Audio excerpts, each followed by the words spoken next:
बाल संत श्री भोले बाबा जी महाराज जी की वाणी में ऐसे ही कहानियाँ, कथा एवं प्रवचन सुनने के लिए इस चैनल को सब्सक्राइब जरूर करें। नारायण नारायण नारायण। चतुर एवं साहसी चोर। एक बार की बात है, किसी व्यापारी के घर में 4 चोरों को चोरी करते हुए राजा के सिपाहियों ने पकड़ लिया। वे उन चोरों को पकड़कर अपने राजा के पास ले गए। जब राजा ने चोरों का सब हाल सुना तो उन्हें मृत्यु दंड दे दिया। जल्लाद चारों चोरों को फांसी पर चढ़ाने के लिए ले गए। उन्होंने 3 को फांसी पर चढ़ा दिया। जब वे चौथे चोर को फांसी पर चढ़ाने के लिए तैयारी करने लगे तो उस चोर के मन में आया कि मृत्यु तो निश्चित हो गई है, फिर भी किसी न किसी प्रकार से बच निकलने की कोशिश क्यों ना कर ली जाए। उसने मन में एक उपाय सोचा। चौथे चोर ने जल्लाद को समझाया कि वह फांसी पर चढ़ने से नहीं डरता, लेकिन एक बार राजा से मिलना चाहता है।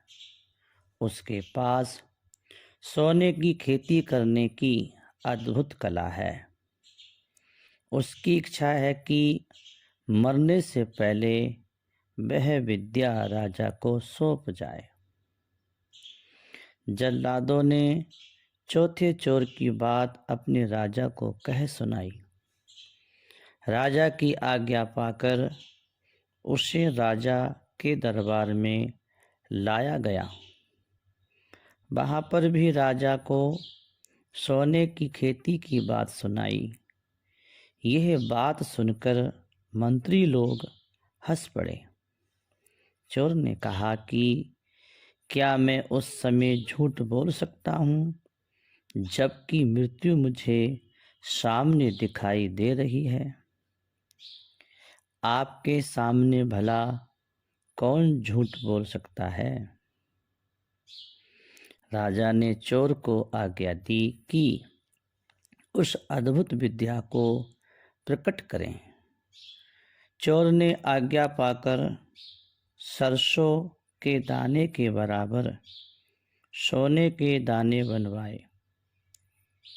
तथा कहा, इन्हें बोने के लिए किसी ऐसे व्यक्ति को भेजो जिसने कभी चोरी ना की हो। राजा सोचने लगा कि बचपन में उसने भी चोरी की थी, वह इस काम को नहीं कर सकता। राजा ने चोर को यह काम करने के लिए कहा। चोर ने कहा, यदि मुझसे यह काम होता तो क्या मैं चोरी ही करता। मंत्रियों में से जिसे भी ये काम सौंपते उसी ने किसी न किसी वस्तु की चोरी कर रखी थी। सबने अपनी गर्दनें झुका दी। तब चोर बोला, जब यहाँ पर सभी चोर हैं तो मुझे ही क्यों फांसी पर चढ़ाया जा रहा है। यह सुनकर सब हंसने लगे तथा राजा ने भी उसे क्षमा कर दिया। इस कथा से यह शिक्षा मिलती है कि विपत्ति के समय घबराना नहीं चाहिए, उससे बचने का उपाय करना चाहिए। नारायण नारायण नारायण।